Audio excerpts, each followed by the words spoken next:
Most photographers don't have a business degree. They got good at their craft, then they got thrown into running a business with zero training on how businesses actually work. That gap, not talent, is what quietly caps how much ambitious photographers can ever earn. Hey there, my name's Sarah Petty. I've run a portrait photography business for 28 years, and I founded the Photography Business Institute to help photographers run successful family-first businesses and close this gap. Today, I'm walking you through the 6 books every ambitious photographer should read. What problem each one solved for me, what I actually did differently after reading it, and who needs to read it most. I actually do have an MBA, and running my own photography business turned out to be a completely different thing than what they teach you in business school. My degree did not prepare me for that at all, but these books did. Book number 1 is called Rich Dad, Poor Dad, and it solves something specific for me. I picked this up early in my career simply because I heard someone recommend it, and the one shift I got from it has changed everything in my career, which is instead of saying I can't, it's asking, how can I? When we want something, whether it's for life or business, we can immediately say we can't.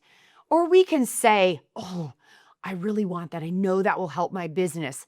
How can I? Because I have to. That question comes up constantly for me because I love investing in my business and I love getting the skills that I need. I usually don't have a pile of cash sitting right there on my desk next to me.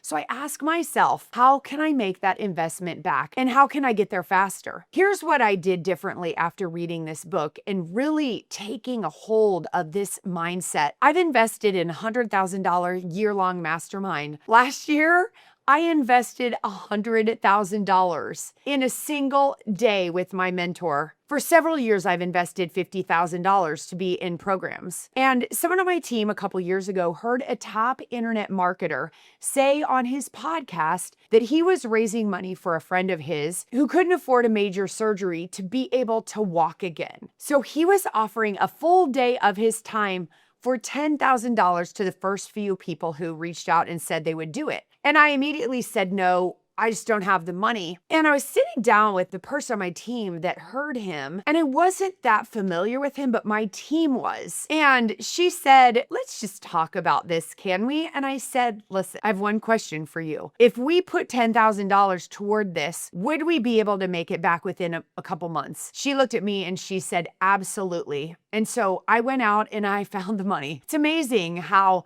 when you know you're going to make that money back and so much more, how you can come across money versus crossing your arms and saying, I can't. Now, I've also made lifestyle decisions in my personal life to live below my means on purpose so that over the years, as these bigger and cooler opportunities to be in really cool rooms with really smart people to work on my business come up more and more often, I want to always have that as an option and be able to say yes, not I can't afford it. So I feel like this book is for anyone who's clenching their money right now. Maybe you're too scared to invest in yourself in anything. And here's what I want to say to you. We attract what we are. So if you're scared to invest in you, you're going to attract clients who are also scared to invest in you too. The line I think about years later is that I can't afford it shuts down your brain. Whereas simply changing the words around and saying to yourself, how can I afford it? It opens up possibilities, excitement, and dreams. The shift in how you think about money is one really big part of it. Now, the next book is tackling a different kind of comparison trap, the one that has nothing to do with dollars and everything to do with scrolling. Book 2 is called The Gap and the Gain. It is one of my favorite all-time books, and it hit me differently because of when I found it. This one came into my life more recently because it's not that old of a book. And it's so powerful right now because of social media, because I feel like we're all watching everyone else's success and judging ourselves against it. The idea is this, that there's a gap and there's a gain. The gap is the space between where you are and where you want to be. But most of us also forget to look at the gain, which means turning around and seeing how far we've come. So the biggest concept from this book comes down to one question. Do you want to live in the gap and beat yourself up about where you're not? Or do you want to live in the gain and use that to get momentum? So when I catch myself beating myself up about being in the gap or comparing myself to someone else, I always remind myself, Sarah, look how far you've come.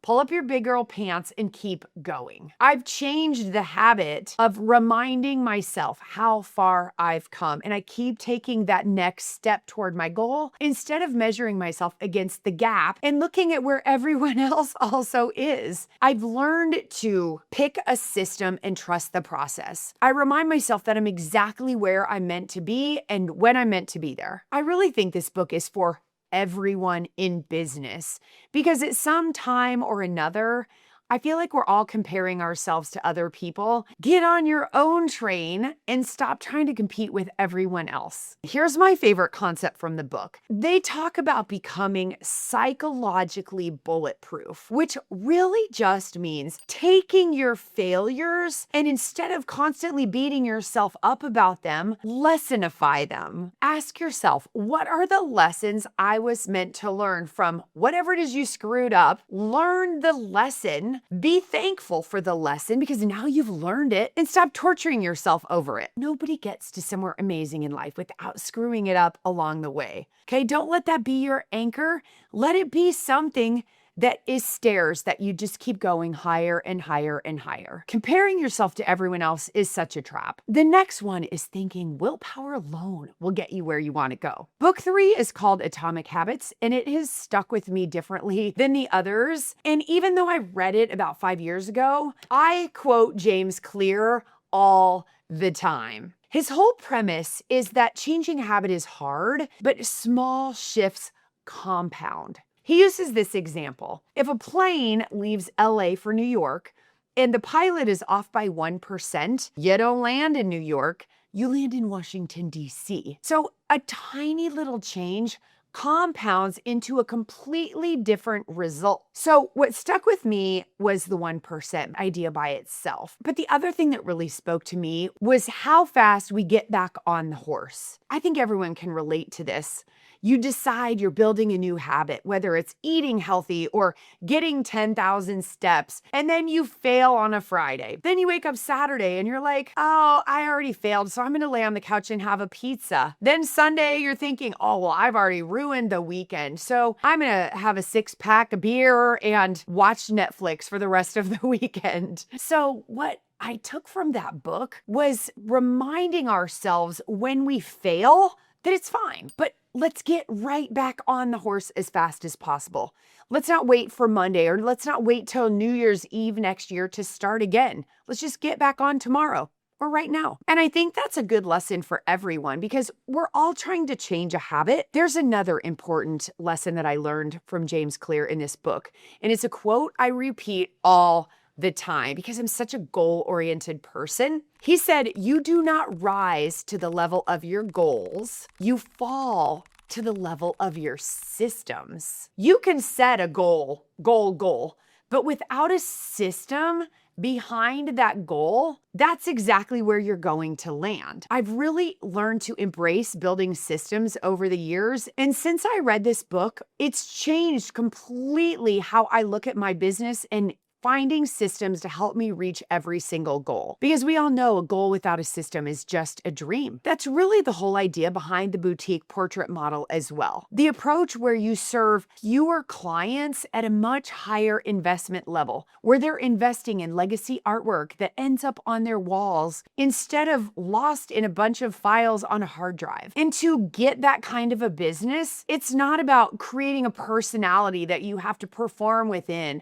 or willpower and a burst of motivation, right? Putting Post-it notes all around your room. It's a system. Having a system for the first phone call and doing it the same way every single time. The same plan for the meeting before the session to pre-sell what they're going to be ordering. The same ordering appointment every single time. The system is what gets you the sustainable, repeatable result, not how inspired you feel that day. By the way, if you've read a stack of books like these 6 and you're still doing your own pricing, your own marketing, your own selling process by feel, that gets exhausting fast. And I think it's almost impossible to see the one thing that's holding your business back from the inside. Here's what I've learned. There's almost always one thing that's bottlenecking the business, but it's nearly impossible to see from the inside of your own business. Kind of like reading the label on a bottle while you're inside the bottle. And listen, my coaches have worked with thousands of portrait photographers, and they know exactly where to look. Book a free Profit Path assessment call, and you'll walk away with one clear next step. I'm going to stick the link in the description below. All right, now, once you've got a system running, the next thing that gets in the way is logistics. It's what's happening inside your own head. So book 4 is a favorite. Cover your ears if you have little ears in the room. It's called You Are a Badass. And I found it years ago while I was trying to grow my own business because I kept hearing voices of, you're not good enough, you're not ready, you don't have a degree in photography. And this whole book is about mindset, and it is bam, intense and to the point. The subtitle says it best: How to Stop Doubting Your Greatness and Start Living an Awesome Life. It's a reminder of how fragile life is and how much of what holds us back is happening in our own head. We can't control every external factor, but we can absolutely control what happens in the conversations between our 2 ears. After reading it, I started taking way more massive action, and I made a decision not to let one snarky comment ever stop me. It's funny, you can get 99 comments of people gushing on you, telling you you're amazing, and the one you obsess over is the negative one. This book made the point that when someone treats you poorly, that's about them, not you. What other people think about you has nothing to do with you and everything to do with them. After I let that go, we hit the Inc. 5000 list of fastest growing companies in the United States 3 years in a row. And I seriously believe it's because I stopped worrying so much about what people thought. And I think this book is perfect for someone brand new, but honestly, it's perfect for anyone who's stuck. Maybe you're afraid to raise your prices, afraid to grow, take a risk, get that studio. The line that I think about the most is, if you're serious about changing your life, you'll find a way. If you're not, you'll find an excuse. I buy this book as a gift for as many people as I can. I especially love to buy it for high school and college graduates. And yes, I always check with their parents first because the word ass in the title. And then I tuck a $20 bill inside as a bookmark, and I write a note in there to read this book often. It's the kind of book that you can go back to every year or two and get something different from it. Another book with a similar theme is not letting other people's opinions run wild in your head. And that's exactly where book 5 picks up. It's called The 4 Agreements. I found this book several years ago when I read that Tom Brady reads it every year to start his football season to gain perspective and clarity. He's actually called it a mantra for his life.